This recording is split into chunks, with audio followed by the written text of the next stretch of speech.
Bonjour à tous, votre présence me fait plaisir. Je suis votre animatrice Megan Enriquez. Le plus souvent, comment vous sentez-vous à la période des impôts? Stressé, hésitant, inquiet, mélangé? Ces émotions sont courantes chez bien des Canadiens au moment de préparer leur déclaration de revenus. Et les choses peuvent se compliquer encore davantage pour ceux qui négocient des options. Il y a des règles précises à respecter dans le cas des options et des détails à noter en cours de route. C'est ce dont nous allons discuter aujourd'hui. Vous voudriez vous sentir plus à l'aise avec les options au moment de la période des impôts. Permettez-moi d'abord de vous présenter Patrice Lalande, associé en fiscalité chez PwC. Patrice compte plus de 25 ans d'expérience dans le domaine au Canada et à l'étranger. Il va expliquer comment les options sont imposées et présenter quelques nuances que les investisseurs doivent saisir. Patrice, merci beaucoup de vous joindre à nous. Merci Megan, ça me fait plaisir. Avant de parler de fiscalité, j'ai une question pour l'auditoire. Vrai ou faux? Les Canadiens qui négocient des options sur des actions américaines doivent convertir leur opération en dollars canadiens aux fins de l'impôt. Nous vous donnerons la réponse à la fin de notre session. Alors, restez des nôtres. Avant d'examiner en détail la façon dont les options sont imposées, prenons un pas de recul. Pouvez-vous résumer pour les investisseurs le traitement fiscal réservé à la négociation d'options?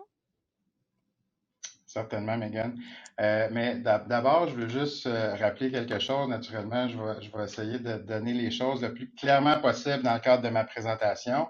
Mais naturellement, il ne faut pas que personne pense que c'est une opinion fiscale que je vais vous donner. Donc, c'est important, dans le doute, pour avoir une certitude sur qu'est-ce qui se passe, de consulter un conseiller fiscal. Ça sera toujours la meilleure réponse. Mais je vais quand même essayer de donner les paramètres importants pour que chacun puisse s'y retrouver.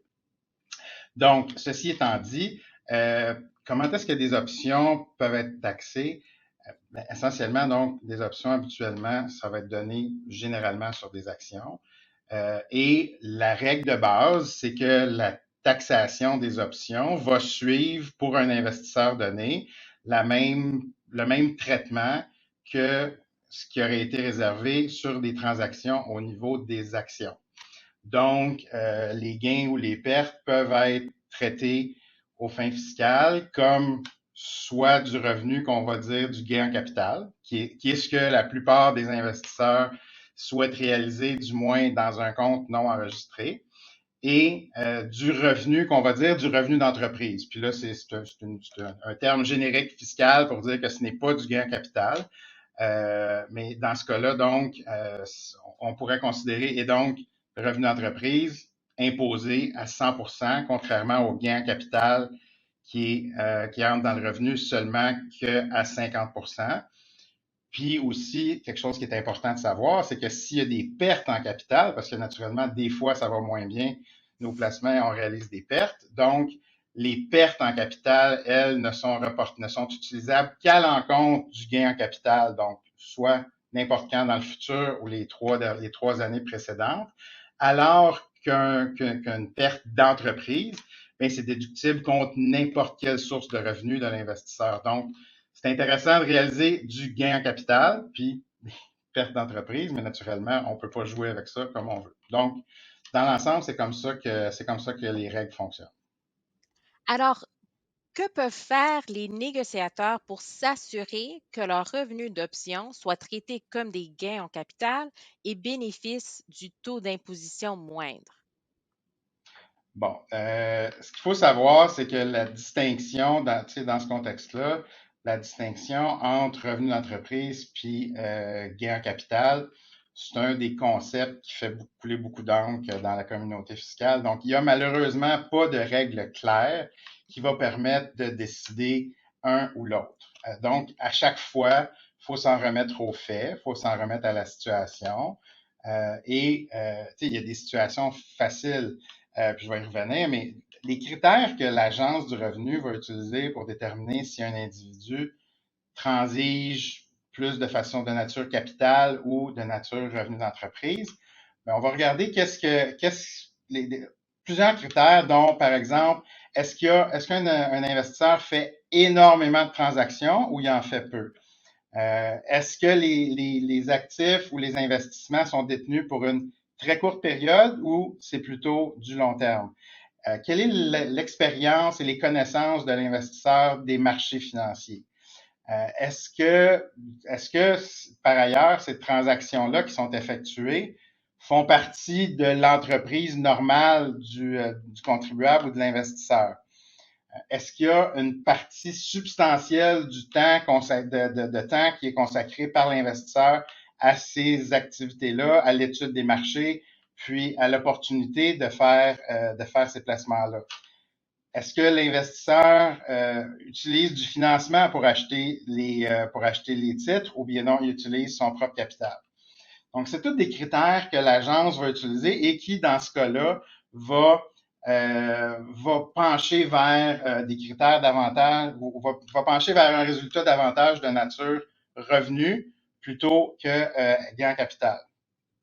Ce qu'il faut savoir aussi, c'est, par exemple, l'émission d'options non couvertes. Généralement, puis même de façon générale, l'émission d'options ou l'émission d'options par des investisseurs vont franchir une ligne souvent un peu invisible parce que c'est plus des investisseurs avisés généralement qui vont émettre ce genre de titres-là. Donc, généralement, ça va militer vers un traitement davantage de nature revenu que de capital. Puis même après ça, l'émission, par exemple, d'options d'achat non couvertes par un investisseur va généralement donner lieu à un traitement de nature revenu plutôt que capital. Maintenant, ce qu'il faut savoir, c'est qu'il existe un choix dans la loi de l'impôt pour les titres canadiens, donc principalement les actions canadiennes, pour faire en sorte qu'un individu qui n'est pas un courtier peut faire un choix dans sa déclaration de revenus pour que toutes ces transactions sur des titres canadiens soient considérées comme de nature capitale. C'est un choix qu'on fait qui est définitif. On peut pas changer ce choix-là. Donc, d'une année à l'autre, il faudra avoir le même traitement. Puis même si la notion d'option ne fait pas partie de titre canadien au fin de cette définition-là, à cause de la position de l'agence que le revenu découlant d'une option va généralement suivre le revenu, la nature du revenu du titre afférent, donc de l'action. Mais c'est une bonne pratique de penser que le même traitement serait accordé aux transactions sur des options. Donc, tout ça pour dire, là, après ça, s'il y a des titres ou des options qui sont effectuées ou des transactions sur options qui sont effectuées sur des actions américaines, bien là, ce ne sera pas ce choix-là qui déciderait du traitement, mais davantage les critères que j'ai mentionnés précédemment, qui là définiraient un peu plus la nature du revenu. Donc, en conclusion de tout ceci, ce qui est important, je pense, de savoir, c'est que, comme j'ai mentionné tantôt, c'est le fun de réaliser du gain en capital et des pertes d'entreprise. C'est important de prendre une position, puis de la suivre d'une année à l'autre, être conséquent avec nos propres positions d'une année à l'autre. Donc, si on prend une année, une position parce qu'on a réalisé une grosse perte, il faut s'attendre à ce qu'on continue à utiliser la même position dans les années futures. De façon à éviter des vérifications par l'agence, puis qui pourraient potentiellement être difficilement soutenables là, si on change de position pour avoir le meilleur traitement fiscal possible. Alors, en tant que le traitement fiscal des options canadiennes, est-ce qu'ils sont différents de celui des options américaines en termes du traitement fiscal? En fait, non. Puis là, on va parler du traitement exact un petit peu plus tard, mais les options, tu sais, c'est ni plus ni moins qu'un contrat. Et c'est un titre qui, dans la plupart des cas, se négocie sur le marché au même titre que des actions. Puis donc, généralement, leur traitement va être effectué de la même façon, puis le traitement va être semblable pour des options sur un titre canadien ou sur un titre américain. Mais naturellement, ce qu'il faut comprendre dans ce cas-là, c'est que là, on a deux composantes dans notre investissement. On a la composante change, puis on a la composante de la valeur du titre comme tel.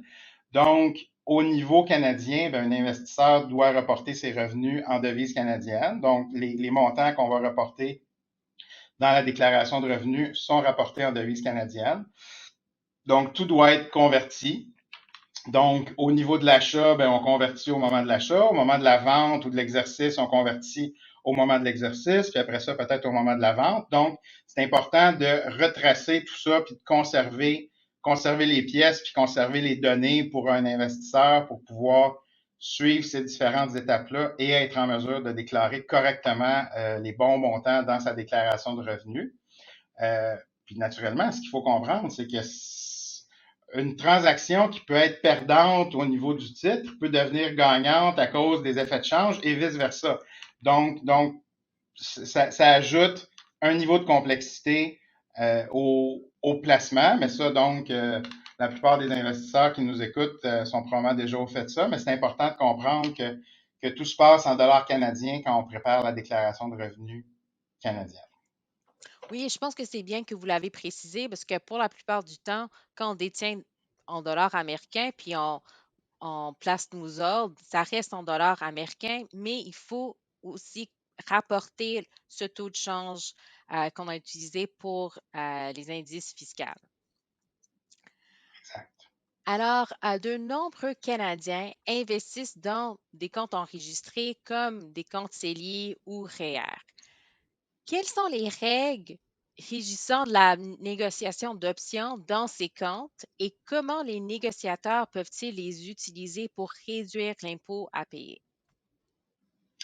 Donc, c'est une excellente question. Puis, donc, si on prend un petit pas de recul, bien, naturellement, ce qui est intéressant dans des comptes enregistrés, donc de type CELI ou REER, bien, c'est que les revenus générés dans ces comptes-là enregistrés ne sont pas assujettis à l'impôt. Donc, c'est intéressant dans ces comptes-là, quand on réalise du revenu qui n'est pas du gain en capital, donc, tu sais, souvent, on va avoir du revenu d'intérêt ou ces choses-là dans ces comptes-là.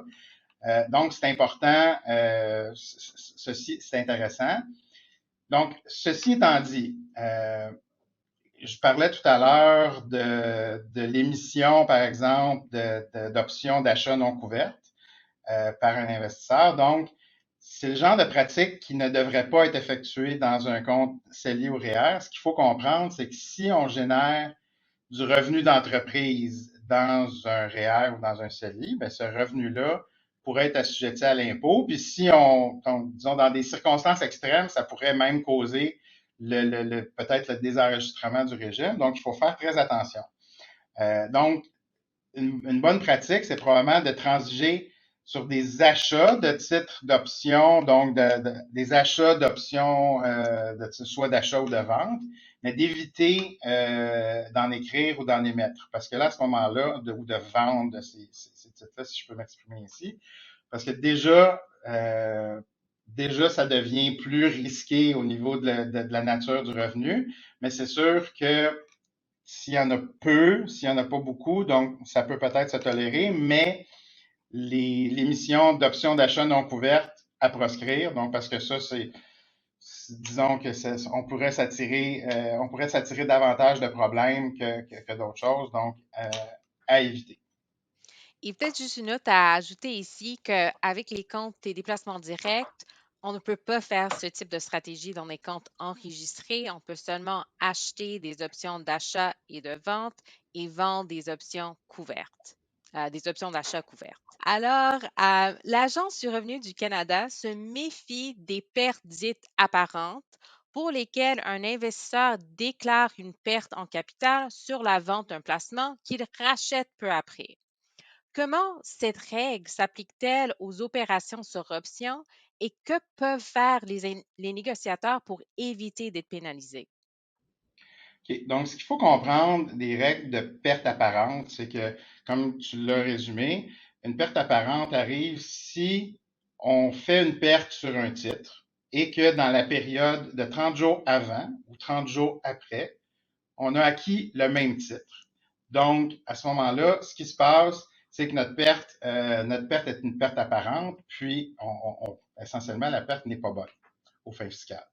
Donc, pour éviter et là, donc, cette règle-là s'applique sur un titre. Donc là, si je réalise une perte sur une option, puis que cette option-là n'existe plus ou ne se transige plus de la même façon dans les 30 jours avant ou 30 jours après, ou peu importe, au moment où je l'ai vendu. Donc, euh, la meilleure pratique à cet égard-là, c'est de faire attention à quelle option je transige quand je réalise une perte.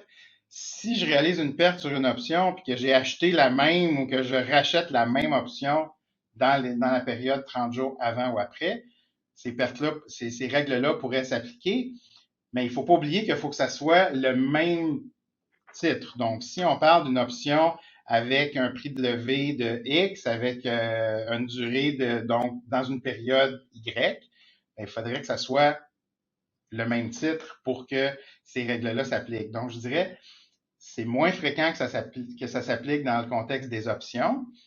Mais par contre, il ne faut pas oublier que les règles pourraient s'appliquer si j'achète ou je vends des titres à même l'exercice d'options. Donc c'est pour ça qu'il faut garder ça en tête, mais plus dans une stratégie globale d'investissement, de faire attention si on transige beaucoup sur le même titre avec des options et des actions, mais s'assurer de ne pas tomber indirectement dans ces règles-là sans le vouloir. Donc, si on fait beaucoup de transactions sur un même titre avec des options, s'assurer qu'on évite le même type d'options ou des options avec les mêmes caractéristiques dans cette période-là. Puis naturellement, pour les actions, ben là, il va sans dire qu'il faut prendre les mêmes précautions là, si on achète et vend beaucoup du même titre.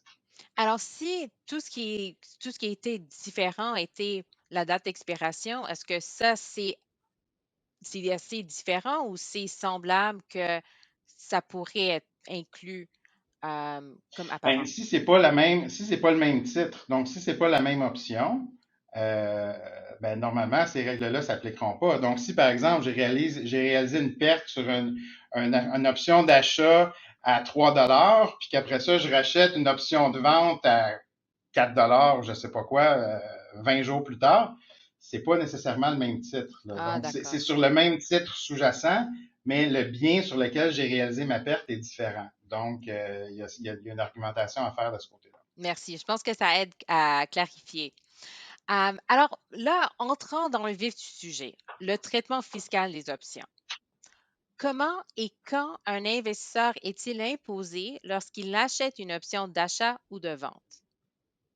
Première des choses qu'il faut savoir, c'est que les options ne sont pas traitées de la même façon selon qu'on les considère comme du revenu ou du capital. Donc, dans un premier temps, prenons la situation où un contribuable ou un investisseur réalise où ces transactions sur ces options sont considérées comme du revenu et non pas du gain capital. Donc, si un contribuable achète tout d'abord une option d'achat et qu'elle vient à échéance sans être exercée, à ce moment-là, l'investisseur va réaliser une perte au moment où l'option d'achat expire. Si c'est une option d'achat qui est donc fermée par la vente de l'option, ben là, à ce moment-là, le produit, donc ce qu'on reçoit comme revenu, donc le revenu ou la perte va arriver au moment où l'option est fermée ou vendue. Si l'option est exercée, donc si l'option d'achat est exercée, à ce moment-là, on va ajouter au coût des actions le coût de l'option. Et là, à ce moment-là, on a comme une forme de différé, c'est-à-dire que le bénéfice fiscal du coût de l'action va arriver au moment où on va vendre le titre afférent qui a été acquis. Dans le cas des options de vente, donc le cas des options de vente, ben, c'est un petit peu plus simple, je vous dirais. Là. C'est pas mal toujours la même chose qui arrive. Donc, une option de vente qui vient à échéance, à ce moment-là, ce qui se passe, c'est que j'ai une perte d'un montant équivalent au prix payé pour l'option au moment où l'option vient à échéance. Si j'exerce, ben à ce moment-là, je vais venir réduire le coût c'est-à-dire le produit de la vente du montant que j'ai payé pour l'option. Puis, si je vends mon option, ben là, à ce moment-là, c'est au moment où je vends mon option que je réalise mon gain ou ma perte selon le prix payé pour l'option et le prix de vente.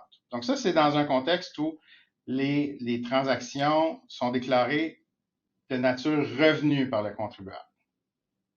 Maintenant, si le contribuable ou l'investisseur déclare sur une base de capital, donc là, ça se ressemble, mais ce qui se passe, donc dans un contexte d'option d'achat, donc un investisseur qui achète une option d'achat qui vient à échéance va réaliser une perte en capital à l'échéance.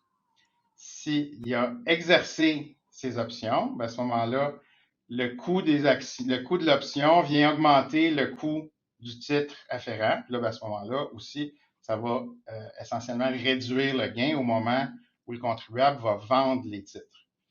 Si les options sont vendues, donc là, on parle de pour un acquéreur d'options, qu'il le vende à l'émetteur ou qu'il le vende sur le marché, les conséquences sont les mêmes. Là.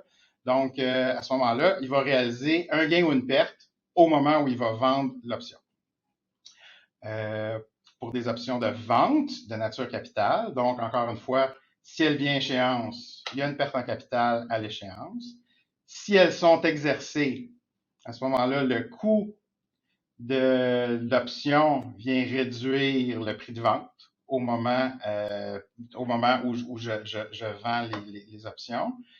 Puis, si je les vends, ben, c'est la même chose que pour les options d'achat. Donc, si je vends une option de vente, à ce moment-là, je vais réaliser un gain ou une perte au moment où je vends l'option.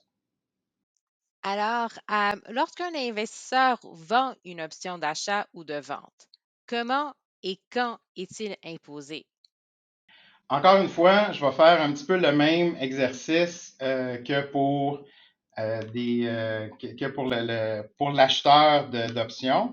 Donc, pour le vendeur d'options, encore une fois, le traitement fiscal le traitement fiscal et le moment de ce traitement-là et qu'est-ce qu'on doit déclarer va différer selon que l'investisseur déclare les transactions selon une nature de revenu ou de capital.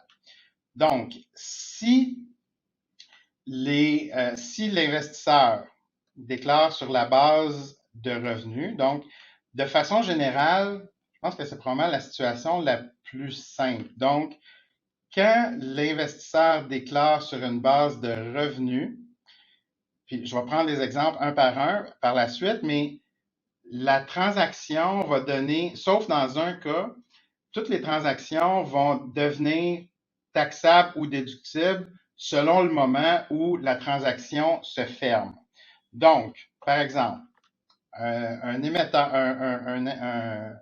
investisseur qui vend une option d'achat qui vient à échéance va réaliser un revenu au moment où elle vient à échéance. Si elle est exercée, ben là, à ce moment-là, il va réaliser son revenu au moment où où elle va être exercée. Donc, là, il va avoir une augmentation du prix de vente de ses actions qu'il a dû remettre à l'investisseur dans l'exercice de son option d'achat. Donc là, à ce moment-là, selon le prix qu'il va avoir payé, il va réaliser un revenu ou une perte, mais au moment de l'exercice. Si il rachète son option, à ce moment-là, c'est au moment de ce rachat-là qu'il va avoir un gain ou une perte. Pour les options de vente, ben là, à ce moment-là, c'est essentiellement le même concept. Donc, si elles viennent à échéance, il va réaliser un revenu au moment de l'échéance. S'il les rachète, il va avoir un revenu au moment de l'achat. Puis si elles sont exercées, ben à ce moment-là, il va avoir une réduction du prix de vente au moment du rachat, au moment de l'exercice. Et donc, là, la transaction pour l'émetteur à ce moment-là va être différée parce que là, il a racheté des titres à une valeur, donc sa transaction va fermer, comme il va avoir une réduction de son prix de vente, sa transaction va seulement fermer au moment où il va vendre les actions. Donc, c'est ça l'exception un petit peu que je mentionnais tout à l'heure. C'est que dans ce cas-là, ben, la transaction ne se fermera qu'au moment où le titre va avoir été vendu. Mais sinon, donc, c'est ce qui se passe quand un investisseur va déclarer sur une base de revenus. Maintenant, si l'investisseur déclare sur une base de capital, donc là, quand un investisseur émet une option, donc vend une option, la règle sur une base de nature capitale, la règle de base, c'est que cet investisseur-là est réputé avoir vendu un bien qui n'a pas de coût fiscal. Donc, essentiellement, ça donne un gain en capital au moment de l'émission, dans tous les cas. Puis là, après ça, ce qui se passe, si l'option d'achat vient à échéance, donc par exemple, on les prend encore une fois une par une, excusez-moi. Donc, si on prend une émission d'option d'achat de nature capitale, ben, si elle vient à échéance, j'ai déjà payé de l'impôt, j'ai déjà un gain en capital, il ne se passe rien de plus, je me suis taxé au moment de la vente. Si l'option est vendue par la suite, donc que je la rachète, bien à ce moment-là, au moment du rachat, ce qui se passe, c'est que je vais avoir eu un gain en capital à l'achat, puis je vais avoir une perte en capital au moment du rachat selon la valeur de ce rachat-là. Si elles sont exercées, bon là, à ce moment-là, j'avais un gain en capital, un gain en capital à la vente. Là, ce qui se passe, c'est que je vais avoir le gain en capital va être révisé à zéro, puis je vais augmenter mon prix de vente des actions au moment où je les vends du montant de l'option que j'ai reçue. Donc ça, c'est celle pour laquelle il y a une exception, où le traitement est un petit peu différent. Pour l'option de vente, là, à ce moment-là, c'est le même concept que pour les options d'achat. Si je vends une option de vente, si j'émets une option de vente, donc je vais avoir un gain en capital au moment et qu'elle vient à échéance. Donc, je vais avoir eu un gain en capital au moment de la vente initiale, puis il ne se passe rien d'autre. Si elles sont exercées, donc c'est le même concept que tout à l'heure. Donc là, mon gain en capital au moment de l'émission va être réduit à zéro. Puis là, à ce moment-là, je vais avoir une réduction de mon prix de base de l'action que j'ai dû acheter qui va se matérialiser au moment où je vais effectivement vendre le titre. Puis si je rachète une option de vente, bien là, à ce moment-là, j'ai un gain capital au moment de la vente, puis j'ai une perte en capital au moment du rachat. Voyons quelques scénarios précis.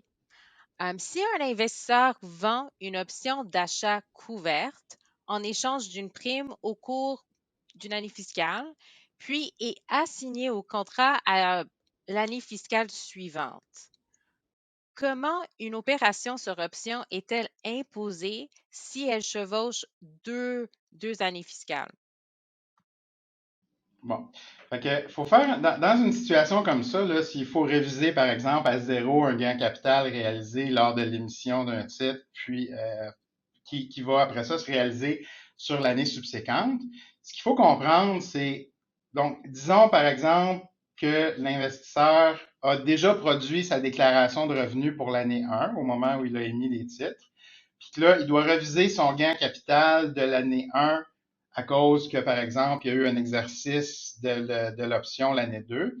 Donc là, dans un contexte comme ça, il doit produire une déclaration de revenus modifiée avec un formulaire T1 puis un T1 ADJ au niveau c'est-à-dire un T1 ADJ et ça donc tous les préparateurs de déclaration de revenus sont au fait de ces formulaires-là. Donc là, à ce moment-là, on vient rectifier le montant de gain qui a été réalisé lors de la première année. Puis après ça, on applique le bon traitement l'année 2. Donc, si par exemple, il y a une réduction du coût d'achat des titres, bien là, à ce moment-là, j'annule mon gain capital, puis je réduis mon coût d'achat dans l'année 2. Et puis là, ben, à ce moment-là, ça pourra me donner lieu à un gain en capital additionnel si je vends le titre. Puis c'est normalement ce qui se produit. Et là, ce qu'il faut comprendre aussi, c'est que si, par exemple, un investisseur, au moment où il produit sa déclaration de revenus, il sait déjà qu'est-ce qui s'est passé dans l'année 1, ben à ce moment-là, il n'y a pas lieu de déclarer puis de modifier par la suite. Donc, on pourrait, s'il y a une transaction qui se ferme ou qui est exercée dans les premiers mois, là, donc avant le 30 avril, un investisseur pourrait tout de suite déclarer correctement les montants. Donc, pratico-pratique, c'est comme ça que ça se fait, mais essentiellement, pour éviter ce genre de complexité-là, puis là, naturellement, les marchés ne suivent pas nécessairement les règles fiscales, là, mais donc, dans la mesure du possible, si on peut éviter d'avoir des options donc, qui sont à cheval sur plusieurs années d'imposition, c'est l'idéal, mais bon, naturellement, euh, c'est pas nécessairement quelque chose qui est toujours possible. Donc, il peut y avoir une petite complexité fiscale pour permettre de réaliser un gros revenu. Donc, dans une situation comme ça, ben, mais c'est important de comprendre l'implication. Là. Donc, il y a essentiellement lieu, dans quelques situations, de modifier des déclarations de revenus d'années précédentes. Un investisseur vend plusieurs options de vente sur les mêmes actions sous-jacentes. S'il est assigné et doit acheter des actions, peut-il utiliser les primes reçues plutôt afin de réduire le prix de base et l'impôt sur le produit de la vente des actions? Donc, en fait, la réponse simple, là, je pense que ça va être la seule réponse simple de la présentation. Normalement, c'est non. Donc, c'est-à-dire que chaque émission d'option, chaque option, c'est un contrat distinct. Donc, je vais regarder le traitement fiscal de chacune de mes options distinctement l'une de l'autre. Donc, si c'est une des options qui est exercée, je ne pourrais pas utiliser le coût d'autres options pour réduire mon prix d'action plutôt que de me taxer sur les autres options. Donc, s'il y en a une qui est exercée, bien à ce moment-là, j'applique les règles sur cette option-là. Donc, je vais annuler mon gain l'année précédente sur ces options-là. Puis, je vais réduire mon coût d'acquisition ou mon prix de vente selon le cas, là. Augmenter en tout cas, vous me suivez, sur ces titres-là plutôt que de pouvoir l'appliquer sur l'ensemble des options que j'ai émises. Donc, je dois les prendre vraiment à titre option par option. Il y a certains investisseurs qui utilisent des options à long terme dans le cadre d'une stratégie pour remplacer les actions.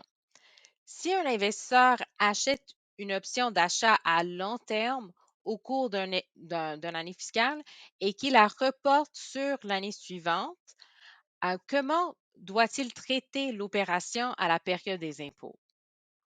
Essentiellement, si l'investisseur, encore une fois, si l'investisseur déclare sur une base de revenus, mais là, comme on disait tout à l'heure, sur une base de revenus, euh, la position, le moment de l'imposition sur donc d'imposition ou de la déduction, là, selon la profitabilité ou non de la transaction, va être déterminé au moment où la position ou la transaction est fermée. Donc, dans ce cas-ci, ça serait l'année subséquente.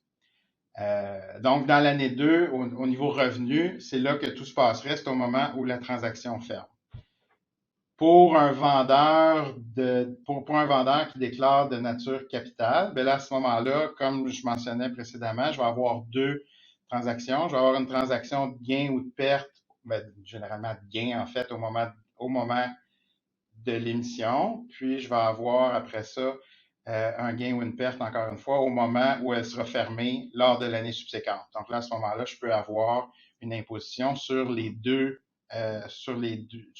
années ou une imposition puis une perte potentiellement ou peut-être encore un gain sur la deuxième année. Donc, c'est essentiellement ça la différence si je déclare sur une nature revenu au capital. Les négociateurs plus avertis pourraient utiliser des stratégies d'options à composantes multiples.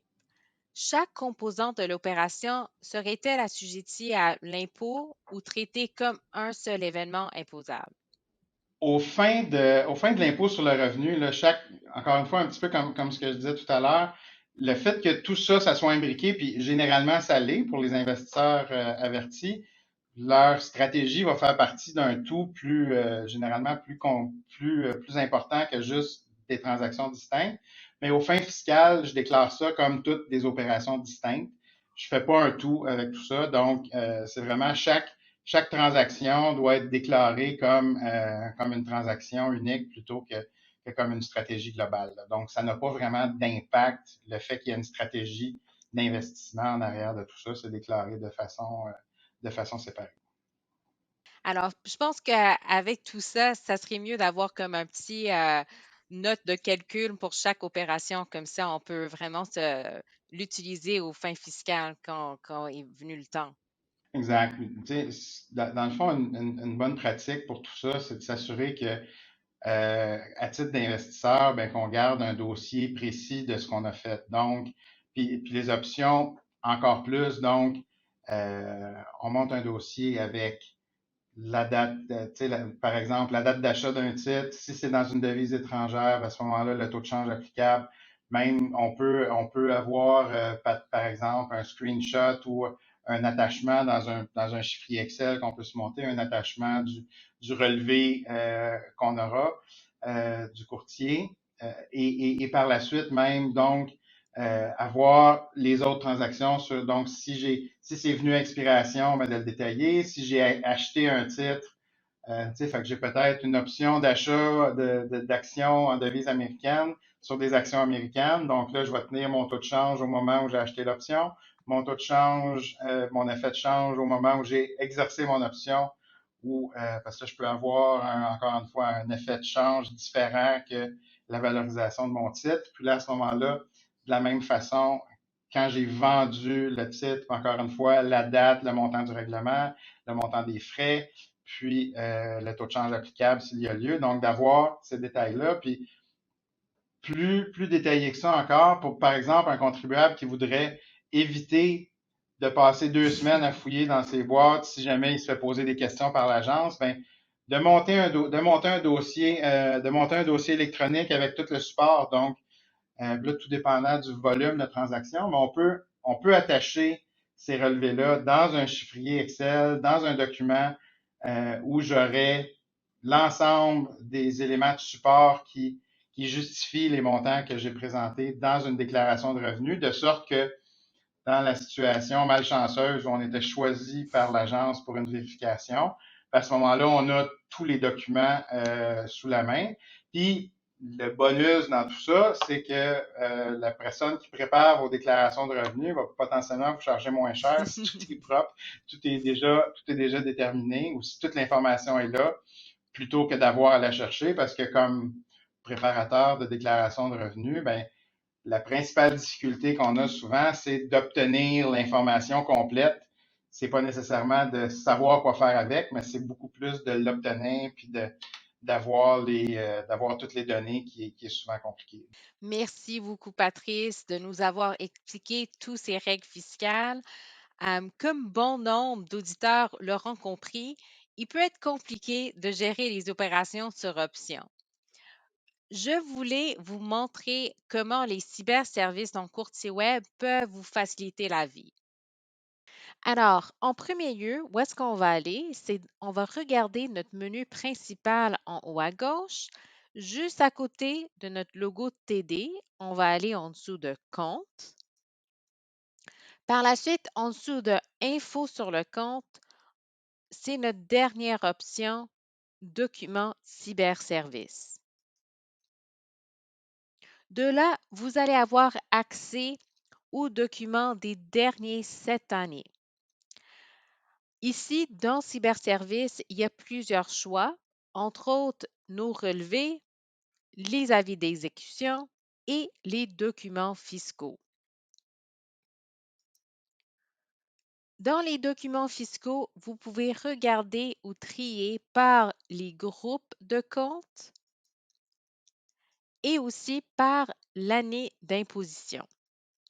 Alors, on peut soit regarder une année spécifique ou on peut cliquer sur Toutes